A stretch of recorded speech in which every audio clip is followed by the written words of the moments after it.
Welcome to the Petty Outdoors Podcast.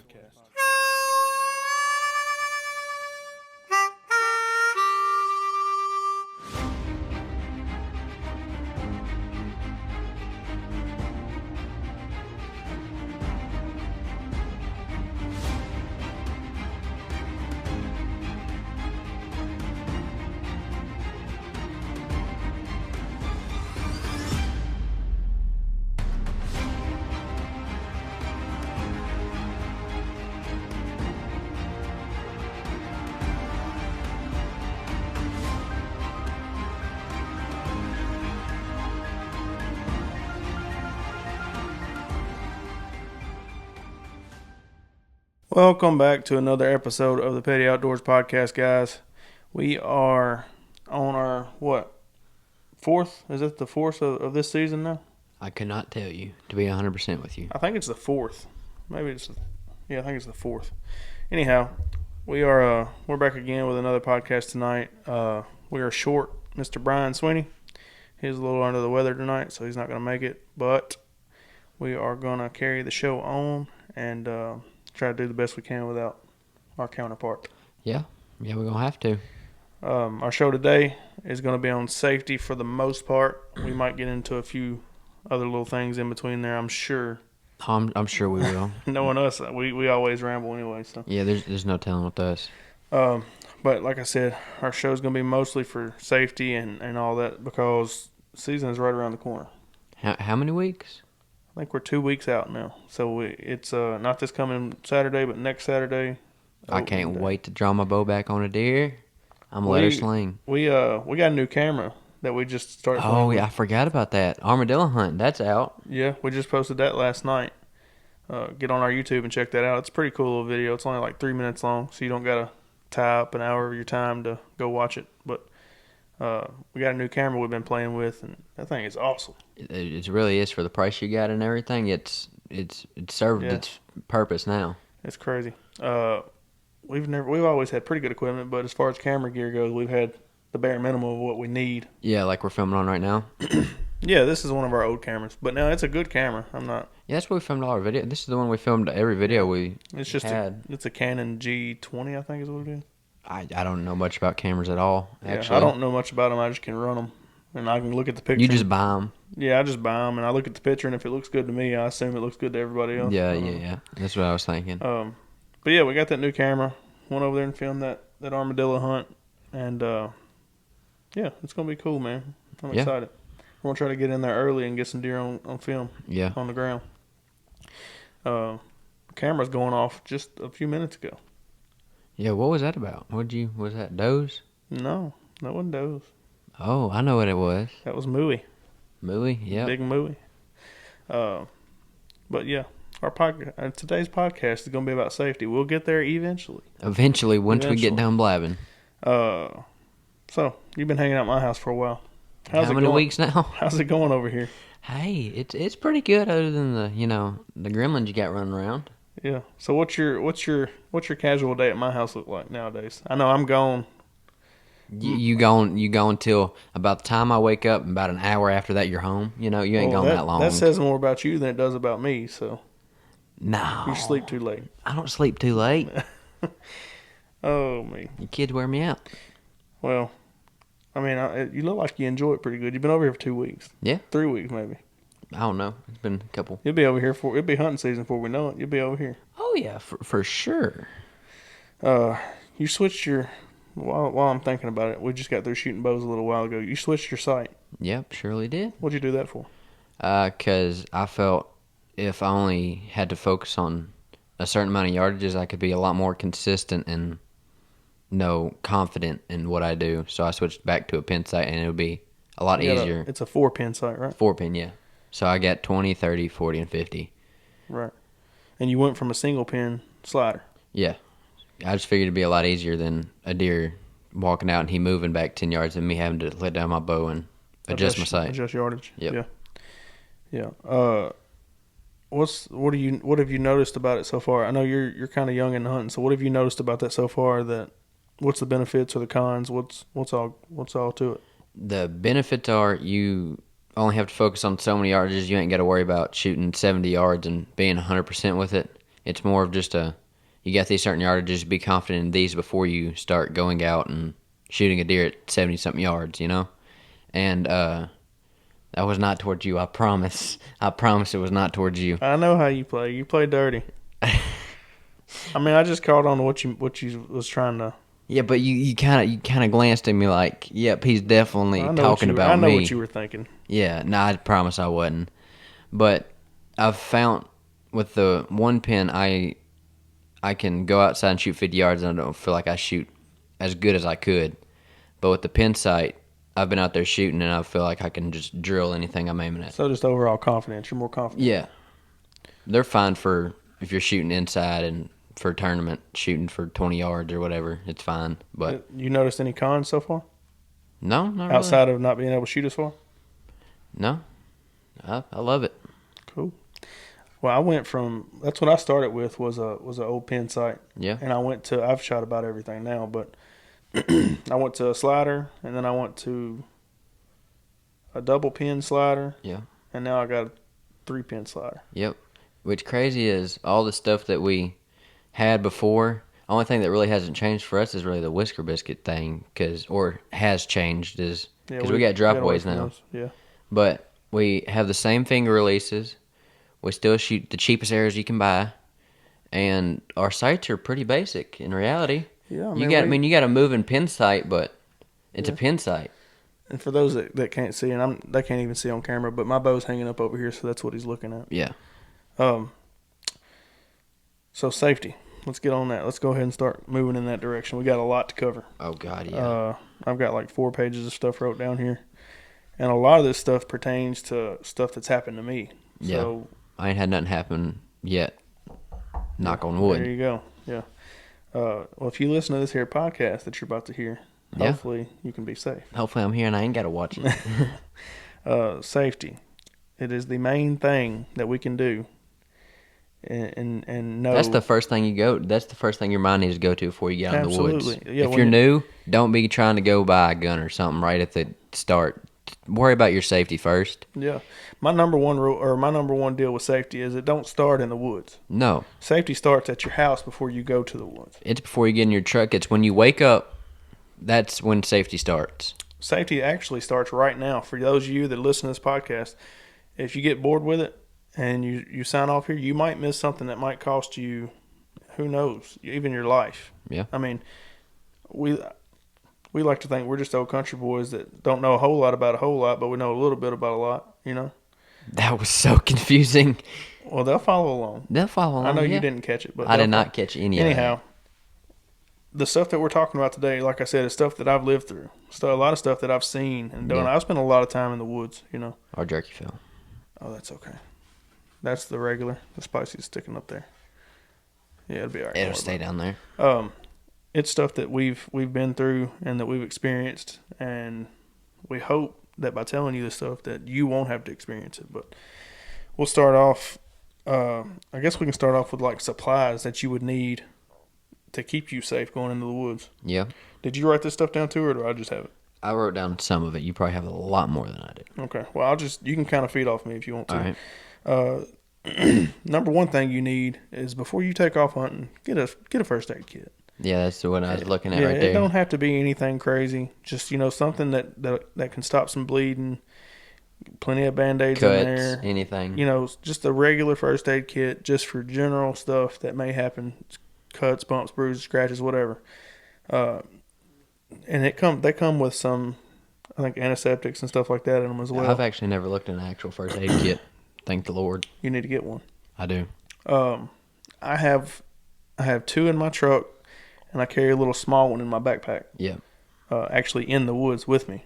And it wouldn't be a bad idea if you have some kind of tourniquet. I mean, it can even be a belt. Yeah. Something that can stop bleeding, in case of a disaster. Yeah, You don't want to think about it. Nobody does, but the truth about it is It's always going to be in the back of your mind. it happens. It happens. And I mean, it ain't got to be nothing major either. It could be just you tripping or something and a broadhead cutting your leg or something. And right. it could just be something small like that. Or you could, I don't even know how. But I know there's ways you could cut your leg so bad it's like If you've I ever, gotta stop I know bleeding. you're probably this is probably before your time, but there used to be a show called A 1,000 Ways to Die, Yep, never seen and it that one. shows a bunch of crazy ways that you can die. You can die anyway, honestly. So we're not trying to scare you by saying No. this, but anyway, just get you something that can stop bleeding. I mean, it can be a rope. Most Yeah. everybody's got a rope, Yeah, paracord. but get online, get on YouTube. I'm not a knot specialist or anything like that, but I can come up with a knot that can strap my leg down enough to keep it from bleeding. I Yeah. think Yeah, I'm sure we could do something with yeah. it. Just something to stop blood loss in one of your limbs if you have a major problem. Yep. Uh, that's probably my number one as far as safety supplies. My number two is this. And this don't just pertain to older people. This can go for younger people as well. But I know a lot of the older people get out and hunt still. Yep. A lot of the older guys get out and hunt. It's been hunting for years and years. Mm-hmm. Carry some aspirin with you. Smart. Just a small bottle of aspirin every year before you go in the woods. Throw the old one away. Get you a new one. How long do they last? You just use them a year and get rid of them? I won't pretend to know that answer. You don't? You But just I be just safe and know- sorry? I just know that every year I'll go in there and grab it, and I'll find another bottle. Yeah. Whether that be going and buying one, or if I've got one in the cabinet, I'll throw another bottle in there. Yeah. Because you never know when an issue is going to come along, and that may just be something that saves your life in that instance, you know. And it may not be you. Yeah. It may be somebody else. You may be going down the road, and there be a hunter on the side of the road, or it may just be a person on the side of the road, and they're having problems, and maybe that bottle of aspirin can save them. So Just for me, yeah. because I really am not 100% sure about what is aspirin. What does that do? So aspirin, in the case of like blood clots and stuff like that, Mhm. aspirin will help thin your blood. Cut the blood thinner, pretty much. Yeah, if you take enough of it, it's a blood thinner, and it'll keep you from clotting up as much, I believe. Yeah. But I know if you feel like you're having a heart attack or something like that, you want to take 2 or 3 aspirin and throw them under your tongue, you know, or Yeah. chew them up or whatever you do with them. But that's a major. I keep that. I keep one in my truck. I might have 2 in my truck, and then I've got one in my pack that I take in with me every time I hunt. So yeah, take that seriously, because I've heard horror stories about people, you know, having cardiac issues in the tree stand. It's Yeah. not ever good, and it may not save you, but it gives you a chance anyway. Yeah. You know? It's better be safe than sorry. And there's a lot of other health stuffs you can add in there too. I mean, you can go as far as to ibuprofen and stuff like that. I mean, just in case of a headache, you can go. It depends on how far you want to take it. Yeah. But I'm just gonna cover the major things that can be life or death today. Ratchet straps. That's what I was looking at. That's what I'm about to say. Ratchet straps For your tree stands. for your. I mean, you could Well, use those anything, for really. anything. You know, everybody. Just probably a lot of people's got ratchet straps in their truck. Oh, yeah. But throw them in your truck. Throw an extra case or 2 in your truck. I mean, 5 or 6, 7 of them. Yeah. However many you can get your hands on. And I mean, take 1 or 2 in your pack with you, because when you get to the stand, if you hunt from a buddy stand like Yep. we do a lot of times, if you're climbing your stand and you see that the strap is bad, go on and replace it. You don't even have to Yep. take the old one off.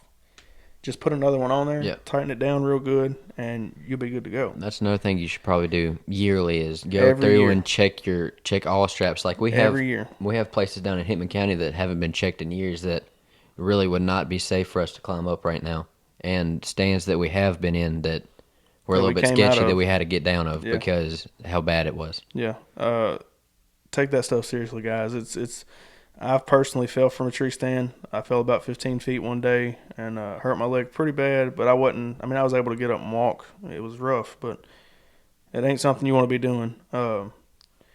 But take it seriously. Climbing these stands is dangerous, and everybody wants to go home to their family at the end of the day. And a deer, that's just icing on top of the cake. If you happen to get a deer or see a deer, that's icing on top of the cake. The number one thing is to make sure you make it home. Mhm. Because a lot of us got kids that are at home waiting on us, or wives, or mamas, or daddies, or anybody, you know. Yep. So ratchet straps could be one of those top few things that help save your life. Yep. As crazy as that sounds. Safety harnesses. Yeah, safety harnesses. You want to take that one? Well, I hunt from a saddle now, so I mean, I guess the saddle is the same thing as a safety Yeah, harness. ain't saddle's a safety harness. It'll It's a save form- your life from, say you do happen to trip out of your deer stand once you're up in it, and you do fall. you ain't gonna hit the ground. You're gonna sit there and dangle for a second, and hopefully have your phone or you have a way of getting back up in your stand, but it'll save your life. Yeah. Safety harness. There's some situations to where you don't have an option of putting a safety harness on, like climbing a ladder stand. Yep. You can't hook to the ladder, but what you can do is they make ropes now that come from the top of the tree that hang down, and it takes I think it's a Prusik knot. You clip into it, and you literally slide up as you go up the ladder. So like our saddles, pretty much. Similar to the saddle, like you're never disconnected from the tree. You might hang and flip around, and you might scrape yourself up a little bit, but you're not going to fall 15 or 20 feet to the ground. Smart. But yeah, safety harnesses is that's the most important thing. Yeah. For years and years, I never wore them, and then I had kids, and even last year I didn't wear them like I should have. I done better, but this year I will not get in a tree unless I have a safety harness for my saddle on. Yep. I will not do it, and I'm not going to do it from now on. Yep. It's too important. Whenever you climb up like a ladder or something, keep 3 points of contact. Yes, that's very good. Yeah, go ahead. I don't Explain that because a lot of people might not understand what you're saying. What we mean by 3 points of contact is either have 2 feet, 1 arm, or say you're climbing up here, you have 2 feet on the step or the ladder. Then you'll grab your other bar with one hand, and you'll have one free hand, and just go ahead and climb up with that one. Keep that one connected. Disconnect your other hand. So basically, it's exactly like you said. You got to have 3 points of contact on the ladder at all times. Keep your feet there. Don't take your backpack off while you're standing on the ladder because that takes 2 hands. Yep. Don't do anything that takes both of your hands away. Have a plan. Yep. This is really important that a lot of people don't do. A lot of people don't do this at all. Yep. Even if you're a loner, like if you don't have a family yet, you're a young guy, whatever, young girl, and you don't have anybody to answer to all the time, let somebody know what you're doing. Mm-hmm. Let them know where you're going. Let them know what time you'll be back. And just let everybody know, because if you get out in the woods and something happens and you're not able to get to your phone, or you don't have service or whatever, you're not able to make it to your car or your truck, if you don't have a plan and you don't have anybody that knows where you're at, you might sit there for a long time before somebody comes looking. A member of my family it's been 15 years ago now, I would say. It may have been more than that. He was hunting with some guys, and he shot a deer. He was on the side of a hill. I think they knew roughly where he was at. But he was on the side of a hill, excuse me, and shot a deer, nice 10 point. And I think it was a pretty steep hill. And went and got his 4-wheeler, found the deer, everything hooked up to him with a strap. And I don't know the exact details, so I won't speak on it much. But I know that somewhere along the lines of him hooking to the 4-wheeler or to the deer with the 4-wheeler and pulling him out, the 4-wheeler flipped over on top of him. When the 4-wheeler flipped over on top of him, I believe it broke his back, and I believe he was paralyzed from the waist down from that point. He sat there against the tree with the 4-wheeler on top of him for an extended period of time, and to this day he's in a wheelchair. Dang. And had somebody known exactly where he was at or what he was supposed to do, that probably wouldn't have saved his disability. Yeah. But maybe they could have got to him a little faster. Yeah. And when you're doing stuff with say you shoot a deer or something, it's always nice to have another person with you. Yeah, we carry walkie-talkies a whole lot, and I know a lot of people don't have the friends or don't have the people that they hang out with that's that close that they hunt together. A lot of people like to hunt by themselves, and there's nothing wrong with that. But there's stuff that can help you with that though. Absolutely, Life 360, 4-wheeler, or Facebook. Yeah, Facebook. You can share your location on Facebook. Oh yeah, forget about that. But yeah, just have a plan. Just make sure no one, and even your people in your family, make sure they're not in the woods and trying to hide their spots. Yeah, hunting's not that important. A deer's not that important. Have a plan and share it with somebody. Let them know where you're at, what you're going to be doing, and when you're going to be back. Yep. Communication is also key. Like a lot of times we'll carry walkie-talkies with us, and we talk the whole time. Yeah. We text the whole time. Yeah. So it's almost minute by minute with us. We got a Yeah. group chat that we got going, and we just We need to charge our walkie-talkies again because sometimes I ain't got the service yeah that I need. yeah. And if you don't have service, make sure that you let somebody know before you head off into the Yep. woods, because that could be bad. Yeah, it could be real bad. I'm gonna flip the page here. Yeah, we just talked about this Life 360. Keep your phone charged. Keep your phone charged and have a backup Keep it charging charged. device. Have some kind of block or something like that that'll give you an extra 20 minutes on your phone. Yeah. You know, it don't have to be a 4-hour block or anything like it. Just something small that'll give you a little extra time on your phone if you need it. Yep. I know I've got one in there. They're pretty cheap. You can get them on Amazon for $15, $20. Yeah. And just our keep it in your pack. flashlights, the ones that I bought at Walmart, actually, they have a built-in USB port, so I Yeah. can plug a charger in and plug my phone up, and it'd probably give me enough time. I've never used it before. Yeah, well, if it gives you 5 minutes, and That's all you the need. time you need Yeah. to call somebody to help you, that's perfect. Yep. So yeah, the flashlights. That's a great idea. Yep. Yeah, I knew mine had it, but I never thought about it a whole lot. Because I was kind of thinking, I don't have a backup charger device. I probably need to buy one, but I was thinking I had that flashlight, so that's really all I need. Yeah, yeah. I mean yeah. Go get you. That's all you gotta do. Yeah. Just get you a flashlight that's got a charging port on it that covers 2 of them at one time. Yep. Outside hazards is what I've got written down here, and that could pertain to a whole lot. When I think about outside hazards as far as hunting, I think about my mom stays on me about this one all the time. Overhead limbs. So if you're in a tree, you say we go in a saddle in the morning Yep, time. and we It's don't dark. have time to cut it or cut. Well, if it's dark and you're going yeah. you're going in blind, Yeah. right? You find your tree, you climb up it, starts getting daylight, you look up and there's a big dead limb above you. Mm. Come down. Yep. Don't sit there. Uh-uh. If the wind blows the wrong way or if Yeah. it blows you could do it. You could set it off. Like Yeah. if you being in the tree causing that little sway or whatever. If you see a dead branch or something above you, come down. Yep. I'm telling you, I've seen deer stands where those limbs are broke out and it just pancakes them. Mm. And if you'd have been sitting in there, it'd have been bad. Yep. So that she stays on me. My mom stays on me a lot about that one. So just take that seriously. Even if you're walking through the woods, just look around and make sure nothing major is going wrong. You know, in the I trees. feel like outside hazards is really things you can't physically control from once Yeah, you get in well, the stand. Yeah. Which is this one here. I wrote weather, wind, and lightning. Yep. I know this all too well. We You were in a tornado, weren't you? I was, yeah. We were in Hickman County. This was probably, 20 years ago now. I was probably 10, 11 years old maybe. And it was muzzleloader season. And I think it was the opening weekend of muzzleloader season. And I was with my dad, and we was in the stand together. And then Mark, which is my uncle, was at the top of the hill, 300 yards from us maybe. And then a few more of my uncles were on the other side of the highway from us, probably less than a mile, all of them. Anyway, we knew there was some weather moving in, and we thought we might be able to get away with, it might miss us. And we sat in the stand, and we sat there and hunted for 30 minutes or so, and there was a few does out in the field, and it was looking like a promising evening. But in the distance, I could hear lightning, and it was getting closer and closer. And I told my dad, I was young, I was scared of storms.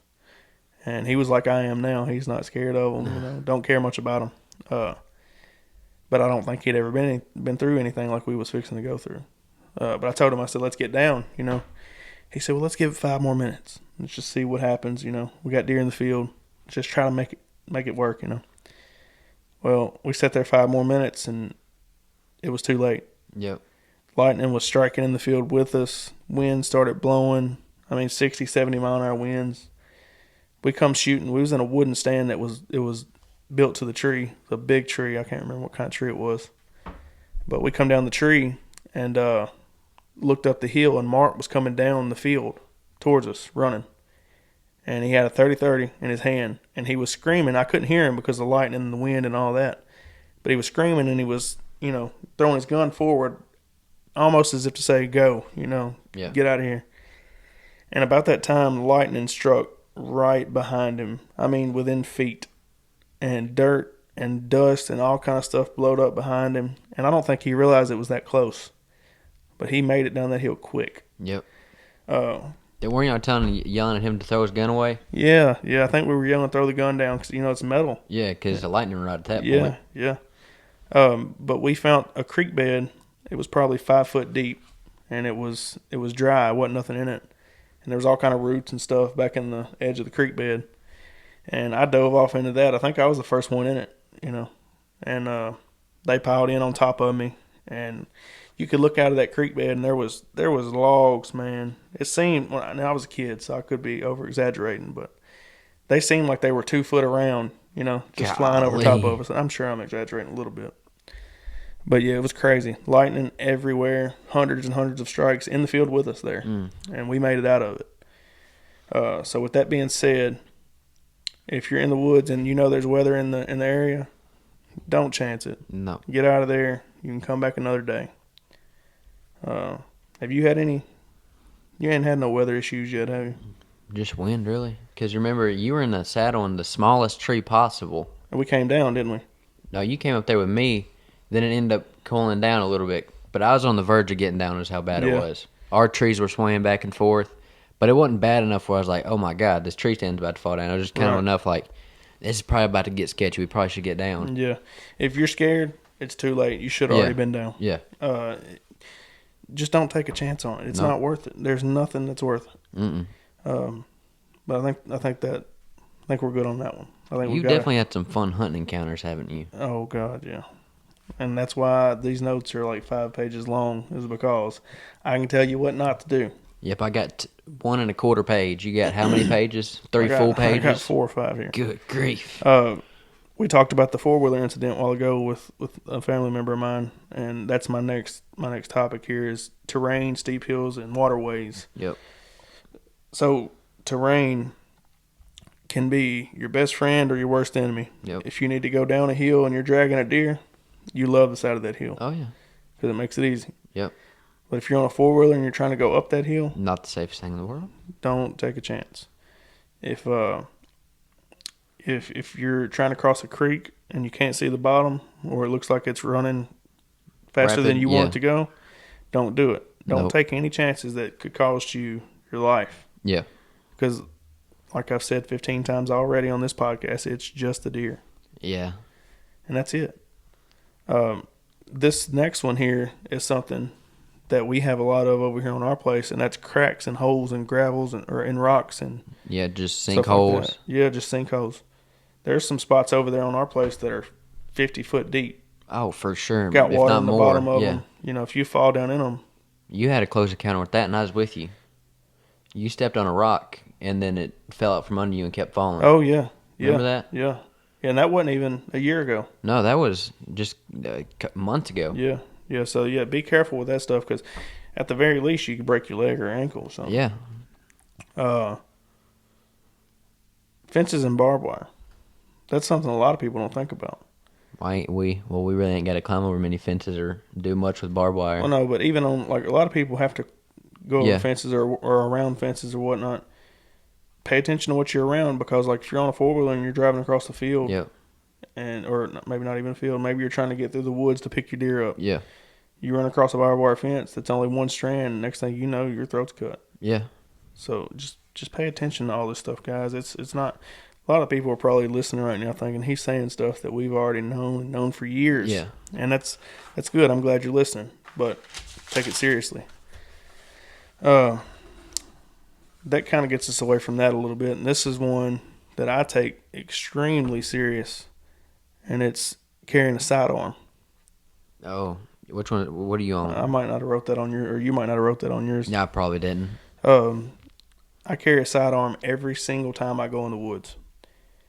And the reason I do so is because there are so many reasons that you could use it. No, I've had to use them before. We have, unfortunately. My number one reason is dogs. Wild dogs. They are rabid and they do not care. Dogs they don't care. No. If there's a pack of 5 or 6 of them and they catch you in the woods by yourself, if you don't have something, and I know a lot of people's got rifles, and that's cool. Yeah. But sometimes the rifle is not not what you need. Sometimes you need something that can. Especially with archery, when you only have a bow. Well, yeah, when you got a bow, that's even more reason to carry one. But I've had a few experiences with dogs, just stray dogs that are running wild in the woods. Dogs, and You've had bobcats chase or what were they doing? Just He was crouched down behind. I had a bobcat, a big bobcat. stalking you. Every time I would walk, I would hear something walking, and I was in a big holler. I was in the middle of two hollers, and finally I realized that when I moved, it moved. So Yeah. I just shined my light and started looking around. It was dark. I was coming out, and there was a big bobcat crouched down behind a log, probably 15 yards from me, maybe. And I shot at him 4 or 5 times with a handgun. Yeah. But I'm not really worried about bobcats. I don't know that he would have attacked me, But you never know. They're a wild animal. but I know dogs will. Oh, dogs do. They 100%. Yeah. You had to throw your pistol down to your daddy or something. You had to hand him your pistol. We had a group of dogs tree us one time in our tree stand. They had us. They was at the ladder and wouldn't let us down. Didn't care what we done. Couldn't holler at them and tell them. Well, finally they backed off a little bit and we tried to get out of there and they come back. Mm. So he went to slinging some lead at them. Yeah. I'm not sure that he hit any of them, but they got the point anyway. Yeah. People. I know that sounds crazy, and a lot of We- people don't want to think about it. We haven't had many encounters like that. I haven't, at least. Have No. y'all? No, I haven't. But all it takes is, like Hickman County, for instance, we're not very far from the Turney Center. What which is that? A prison. Oh. So if the wrong person gets loose from that place, Yeah, you gonna need something. yeah, and it's not just that. Like it could be just everyday people. People could be out doing stuff they're not supposed to be doing, Yep. and a lot of people grow things they're not supposed to grow in the woods, and Yeah. they don't do it on their own places, so they're gonna be on No, somebody else's. yeah, they normally, yeah. So yeah, people is. No, I worry less about people.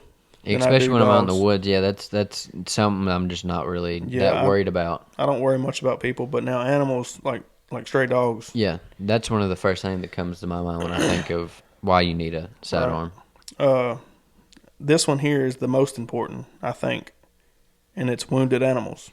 So Oh yeah, you ought to tell me the story about that deer you had. yeah, a wounded deer. And armadillos. They don't care. I learned that one the I hard think that way. was just That was just me. That was just a luck thing, I believe. He was angry. Yeah. But wounded deer, that one there, I know a lot of people think I'm crazy for that probably too, but if you think I'm crazy, you're crazy. We had an incident one time with one of Brian's deer. No, it wasn't Brian's. It was Mark's, wasn't it? It was Timmy's deer. One of my uncles. Brian was with me. Brian was right behind me. Oh yeah. It was a gut shot deer. We knew he was gut shot. We come down out of the tree, and as soon as I seen the gut matter and the blood and all that stuff, I knew there was a good possibility he would still be alive. But we didn't have time to wait a whole lot. So we kind of went in. It was a thicket, a real thick thicket. We was on hands and knees. And we went in looking for this deer. And I knew when we was getting close, because you could just tell in the matter that was on the ground, that we were close. And I told the guys, I said, we're probably going to find this deer alive. It wasn't 5 minutes later. I look up, and this deer, I think it was an 8-pointer at the time. He lost one of his antlers in the midst of this whole fight that I'm fixing to tell you about. But I looked at him, and he pinned his ears back. He was probably 5 yards from me, pinned his ears back, and put his head down and was coming at me full blast, as fast as he could come. And I think I had my gun in my hand because I was pretty sure what was fixing to happen. And I raised up and shot him 3 or 4 times, I believe. And he fell. And he got back up and ran off again, but we ended up getting him. But he didn't attack me after that. But he was for sure, had I not shot him with the handgun, He was coming after for y'all. sure, 100%, we was fixing to be fighting. Oh yeah. And I don't want to fight. I mean, he had some sharp tines, too. I don't be fighting no deer in no thicket. So you shot off his antler? No, I don't think I shot off his antler. I think he hooked a tree or something after I shot him because he went crazy. Ah. Yeah, he went crazy, and I think he hooked a tree and broke it, but we never did find the other piece of it. Mm. Yeah, we'll move on from that one, but make sure if you're not comfortable with a sidearm, that's okay. At least carry some kind of knife or something, because sometimes what you got ain't what you need. Yeah. But my next, and we won't keep going too long. Yeah, this is my last page here, so I've got 2 more topics. Awareness. This can be one of the biggest things to saving your life because awareness kind of covers all the topics that we've spoke on. If your awareness is good, you're going to know that there's a tree branch that's dead above your stand, or you're going to know that there's a pack of dogs coming towards you. Mm-hmm. You're going to know if there's a wounded deer. If I hadn't have been aware that day, we that tracked deer that might buck, be alive. You could have. maybe he would have got me before I was ready. But see, I had a good idea what was going on, and I was already ready for him. Know your equipment. Make sure Firearms. everything is safe when you're loading your gun. Make sure your safety's on. Awareness is what covers all of this stuff. Make sure your barrel's pointing in a safe direction at all times. Kevin, you're really good about that safety part, aren't you? Aiming at. Well, he didn't do nothing dangerous, but he was messed with the trigger on a deer and happened to. That don't count. That does count. You didn't know your safety was off. Fill them in, because now they're going to think I've done something crazy. He didn't do nothing crazy. He just forgot that he didn't have his safe, or he didn't have his safety on yet. But we have the antlers. I think they're in front of us, actually, in a tote. Hold on, I'll go get them. Go ahead, keep going. I'll go get them. What gun was it? What gun was it, Kevin? 7mm, I think. 7mm.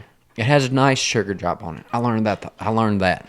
And this deer would walk out in front of him. It was a smaller buck.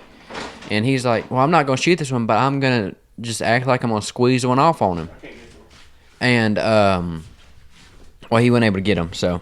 Yeah, I wasn't able to get the antlers. Sorry about that. So, but he saw it and he's like, well, I'm not going to quite shoot this deer. He's not big enough to shoot. So I'm going to just squeeze the trigger on him like I was actually going to shoot him. But unaware to him, his safety was off. And before you knew it, kabooey. That was the best shot I ever made. Didn't mean to. Yeah, I mean, when I first seen him, he was on a scrape, and I thought he was bigger than he was, so I went ahead and flipped the safety off, Yeah, I didn't flip it back on. Yeah.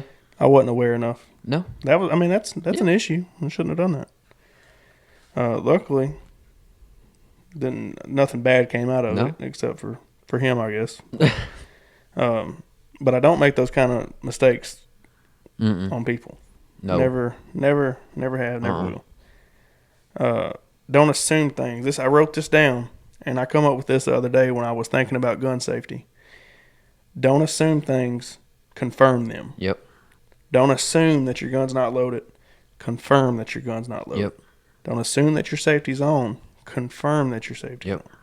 It's pretty simple if you think about it. If you make 0 assumptions, then everything that you know or everything that you do is 100% right. Yep. Don't assume anything. Yeah. In closing to this whole podcast here, I want to glaze over all the topics and kind of just double down on the main things that I like to talk about. Yeah. Safety harness. Yep. Harnesses. That's the number one. Yep. That's the most hunting injuries are caused from falls from a tree. Yep. Safety harness. I don't care if it's a cheap one. Don't care if it comes from Walmart in one of the boxes after you buy a stand. Yep. Anything is better than nothing. Yep. You don't have to spend no $500 on safety harness to get something that'll save your life. Awareness.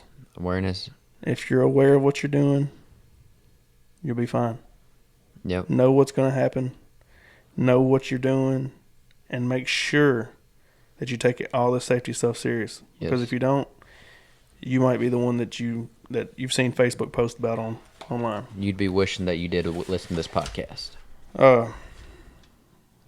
Safety supplies, the first aid kits. Well, supplies are pretty self-explanatory. Yeah. I guess one of the most important on the whole podcast, I could say, outside of a safety harness, is have a plan. Yep. Like I said earlier, let someone know where you're at. Make sure that you're not out in the woods by yourself and nobody knows you're there. Yep. But I'm good as far as the safety stuff goes. Yeah, I think we filled in all the boxes. We covered most of it pretty good, I believe. Yeah. What'd you do this time? We've been going on for 39 minutes right now. 39. So we can go a little bit longer if you want to. What do we want to talk about? You want to talk about the armadillos you went hunting on the other day? I didn't just go hunting on them. You went hunting on them too. But yeah, I'm down. That's a good story right there. So Tennessee, I don't remember when I was a kid. I don't remember seeing armadillos here. That must be something fairly new.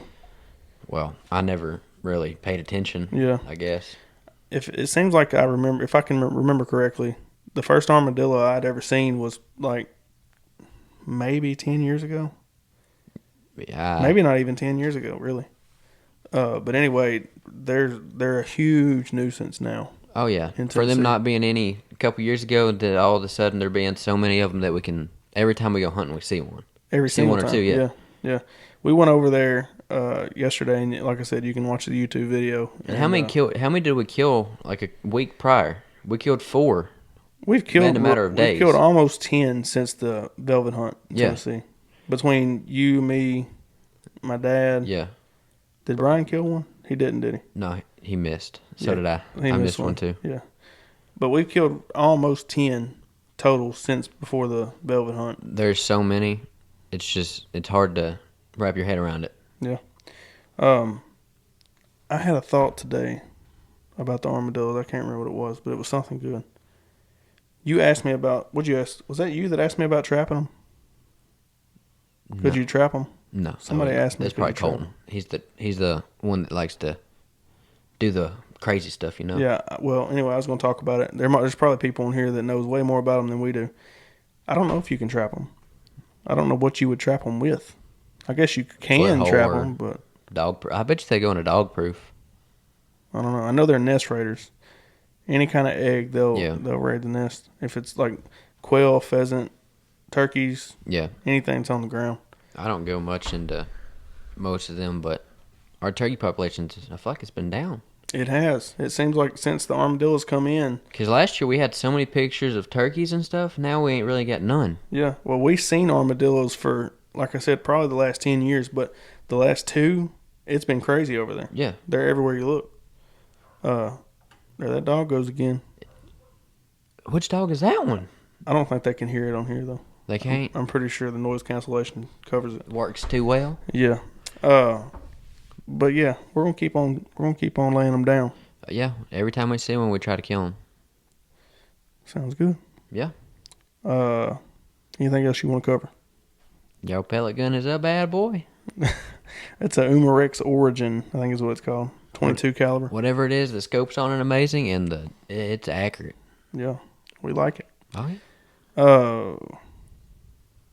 I know I had something else I want to talk about, and I'll remember as soon as we click the record button to stop this, but it is what it is. Anyway, we'll go on. We'll move on. Yeah. Guys, let us know what y'all think about our podcast. Let us know if you like it. Let us know what you want to hear. If you got some topics you want to hear, let us know about it. Louisiana Cypress Smokehouse is the sponsor of this here podcast. Go to LouisianaCypressSmokehouse.com. Get your jerky today. Use code PETTYOutdoors with all capitals, no space, for 10% off your order. Best jerky in the land, like I say, every single week. And that's what it was. See? Naturally. You figured it out. It happens naturally. The kiss season. Oh my God. That's what I was trying to remember. When I tell you we put this on everything, there is nothing that we haven't put it on, okay? It is amazing. We put it on, let's see. Pizza today. Whatever that stuff barbecue chicken wings. What else do we put it on? Oh, there's something else. We put it on that stuff Amber just made a while ago. Yeah, some sort of beans, pretty much. It's called swamp soup is what she called it. I'm telling you, man, I'm starting to get a Louisiana accent and everything since I've been eating this stuff. That's It what is I was awesome. thinking. Yeah. But we put it in ranch. We took ranch and we just stirred it up in there. Let me tell you something. That is fire. Oh yeah. It's so simple. It's just That's the name of it. yeah, Keep it simple seasoning. Keep it simple seasoning, and It's awesome. they stick to it. Well, let me tell you something. I thought the jerky was good, and it is the best jerky I've ever ate. Yeah. But that seasoning, So we haven't done. We ain't put the kiss seasoning on the jerky yet. don't make me open these packs of jerky. But yeah, that was what that I can't believe that happened naturally like that. That's That's what I was, crazy. you know, And we were gonna have Amber on, his wife, on tonight, but that's another thing. she done bailed out on us because we're too cool for her. Let us know what you would think about a podcast with my wife giving me her arguments about my hunting and how much time I spend in the woods and all that stuff. We'll have to have Brian here. And we're gonna have to have a judge here. Is what we're gonna have to keep us separated. I'll do it because I ain't got nothing like that in my life right this second. You're gonna have to put me at this end of the table, and she's got to sit down there. Yep. But yeah, if y'all want to hear that, let us know because I've almost got her convinced to come on and do it. I'll be like a ref. I'll have like a scoreboard and stuff. Every time somebody says something right, I'll just ding you and then you get a point. Yeah, but y'all hop online. Let her know. Let her know she needs to do this because she's that close. She's that close. She was going to go tonight. We got her so close. We were 5 minutes out. She was like, I just really don't feel like doing one tonight. I was like, come on. She said you got to let me prepare. Yeah, we got to prepare. How much preparing does she want? She feels like it's a presidential debate or something, I think. We ain't that famous, are we? Well, we won't get into politics, I guess, but... No, we better not do that. Dude, we will have some people on here we don't want. I'm pretty sure a lot of people probably know which way I go on the politics. Oh, yeah. I'm only, how old am I, 15? But I already got my stance on everything pretty much. Everybody's got their own, I guess. Yeah. You do you, but... If you ever wonder what stance I take on politics, just look at who supports the Second Amendment. Yep. That's all you need to know. But anyway, we'll see you guys next time on the Petty Outdoors Podcast. Appreciate you listening. And like I said, jump in the comments. Let us know what you think. And try to talk Amber and jump on the next one. You got to say your signature thing. Oh, I got one more thing before I say that. Oh. We got Mr. Kent Rose from Louisiana Cypress Smokehouse. Oh, yeah. That's going to come on a podcast with us here real soon. We got to figure out how to... We've got it figured out. You already got it figured out? It's figured out. He's got the mics on the way. He's got the headphones on the way. Heck yeah. It's happening. So you guys look forward to that. It's going to be really cool. We're going to start doing some stuff, what do they call those podcasts when you're not together? I don't know. Long distance? No, it's called something anyway. But we have a fourth mic now also. Yeah, we also got a fourth mic, so we're going to have some guests in here as well. Yep. But anyway, we're going to hop off here. Let us know what you think. Give us a 5-star rating wherever you see a rating button at. Yep. And until next time, get in the woods. You know what I'm going to say. You know it. Hunt something. See y'all next time. Bye.